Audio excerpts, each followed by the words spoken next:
Assalamualaikum warahmatullahi wabarakatuh. Pernahkah kita rasa sombong dengan apa yang kita miliki? Harta, kebun, rumah, kejayaan? Mari kita hayati satu kisah yang Allah abadikan dalam surah Al-Kahfi, kisah dua pemilik kebun. Allah berfirman dalam surah Al-Kahfi ayat 32 hingga 44, diceritakan kisah dua orang lelaki. Salah seorang daripadanya dikurniakan dua kebun anggur yang subur. Di antara kebun itu mengalir sungai yang jernih. Tanamannya sentiasa berbuah. Dia juga memiliki harta kekayaan yang lain, kebun kurma, ladang dan pekerja. Namun, harta ini membuat dia lupa daratan. Dia berkata kepada rakannya dengan penuh bongkak, "Aku lebih banyak harta dan lebih hebat daripada kamu." Bahkan dia meragui hari kiamat dan berkata, "Kalau aku dikembalikan kepada Tuhanku, pasti aku akan dapat yang lebih baik lagi daripada ini."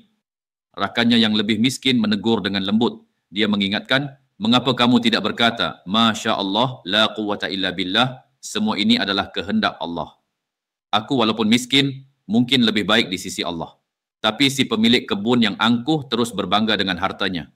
Lalu Allah timpakan musibah, kebunnya musnah, buah-buahannya hancur, airnya kering, dan tanahnya tidak lagi subur. Ketika itu, dia meratap menyesal. "Alangkah baiknya kalau aku tidak menyekutukan Tuhanku. Namun segalanya sudah terlambat." Kisah ini bukan sekadar cerita. Ini adalah peringatan kepada kita, jangan tertipu dengan dunia. Allah mengingatkan, perumpamaan dunia hanyalah seperti air hujan yang menyuburkan tumbuhan, kemudian menjadi kering dan hancur.